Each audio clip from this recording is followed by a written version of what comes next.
Hello everyone, and welcome to Stereo.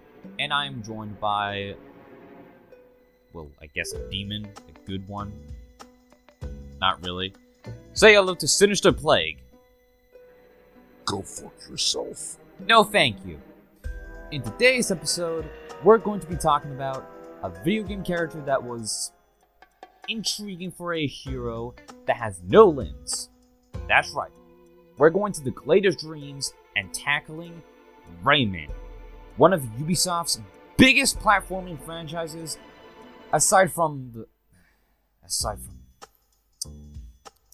rabbits.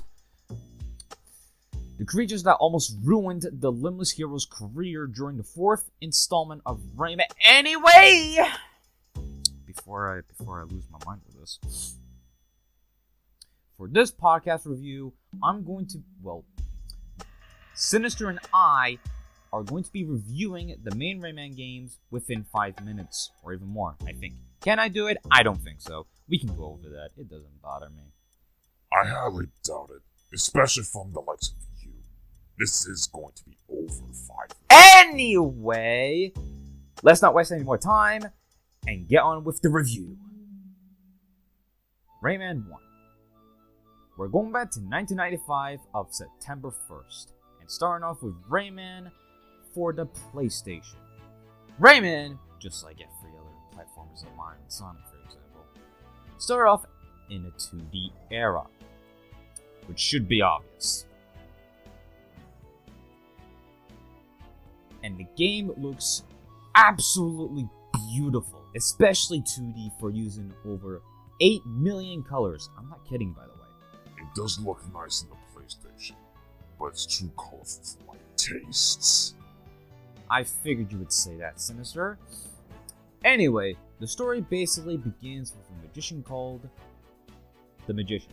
Classic, I know, even for the mid-90s. The magician tells us a story about the land until he mentions Mr.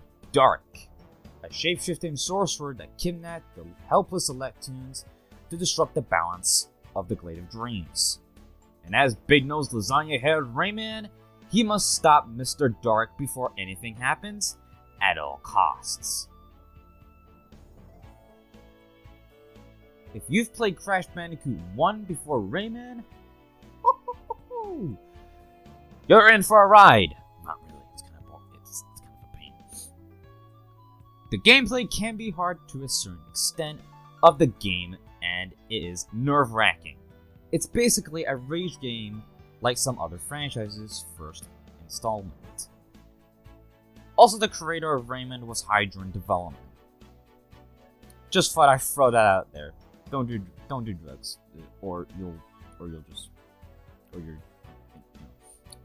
just be like this tall, toothed ass freak over here. Oh, you are fucking dead, you piece of shit! Rayman 2: The Great Escape.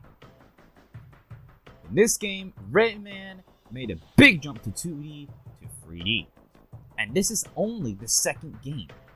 The story went dark real fast, while the fairy named Lee, who soon later in the game, also gives Rayman some of his powers back. As soon as we're in the pirate ship, we're also introduced to Glowbox, a big blue frog that is also Rayman's best friend, that gives him a silver lung, for both of them to escape. Which also leads them to be separated, and Rayman soon encounters the TCs. Basically the Mario's Toads, but better in certain areas. Then later in the story, we get introduced to the villain of the game, Razorbeard, a robot admiral of the Robo Pirates that wants to rule over everything and will destroy anything in his path, including eating a lung if he so wishes. Which is my favorite Rayman villain of all time and should probably return into the future. Further on in the game, Rayman must collect the 4 masks of Polycus for a being called Polycus. Go figure. A being that can be in any being streams, but can be awoken if the 4 masks are collected. After collecting all the 4 masks, Polycus teleports Rayman to the pirate ship to find Razorbeard and ending the Armada once and for all. But like every other villain, Razorbeard has Glowbox captured for bait to lure Rayman to his trap. But it failed, so both Rayman and Razorbeard finally battle it out while Rayman takes the victory. However, Razorbeard escapes the ship quickly while activating the self-destruct sequence, causing the ship to blow up with Rayman in the process. Everyone were all together and remembering Rayman's heroic efforts by having his shoe as a memento. But soon after, Rayman comes out of nowhere and everyone was happy to see him alive. Disappointing that. Anyway, the controls are really easy to handle while hovering is something to get used to around the beginning. Aiming for shooting is okayish, but it's manageable around certain areas of the game. Sometimes you can aim, sometimes you can't. Boss battles can be easy to defeat, but only if you know how to beat them. Overall, the game's fantastic. I recommend playing it. But it depends on which console you play it on. Like how he played it on the PS1 and 3DS versions. I don't want to hear that from you. Rayman Free, Hoodlum Havoc. Time to grab some weed and coke because we're going to be 420 plays in this game. Crack your cocaine, let's go! This time we begin in the beautiful night in the forest with the teensies. But the Hoodlums took over, turning every single Redlum into Hoodlums. Rayman and Glowbox were asleep.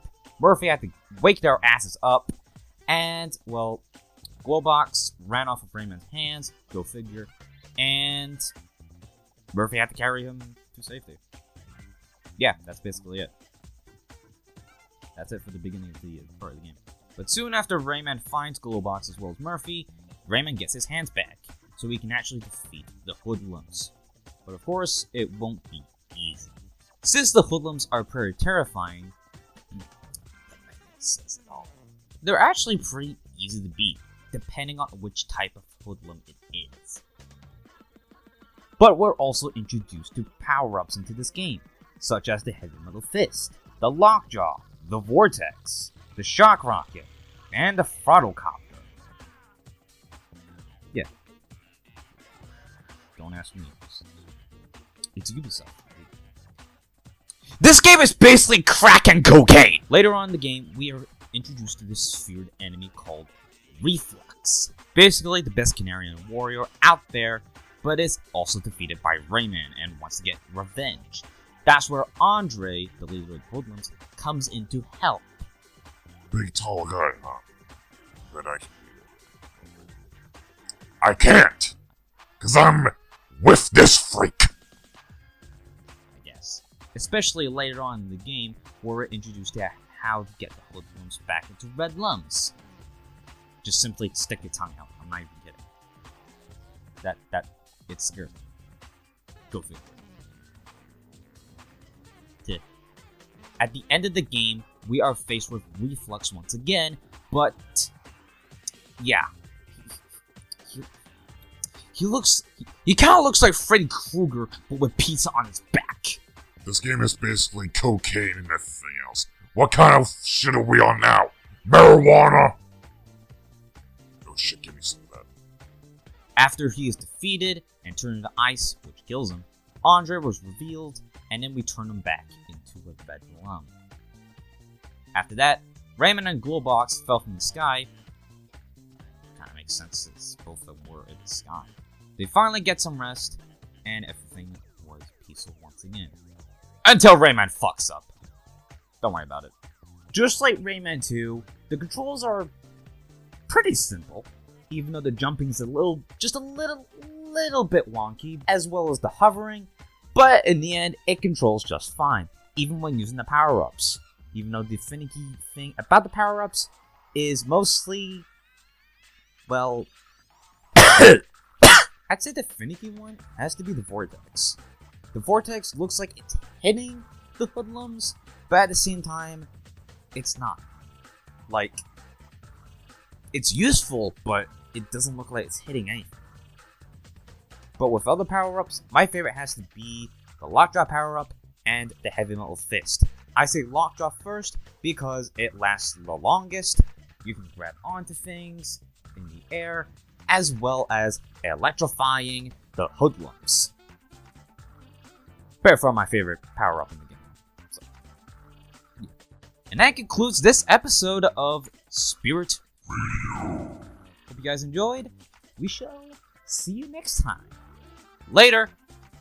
With that, I hope you all have a pleasant night. Long story short, go fuck yourselves. Oh, don't give me that session, little fucking...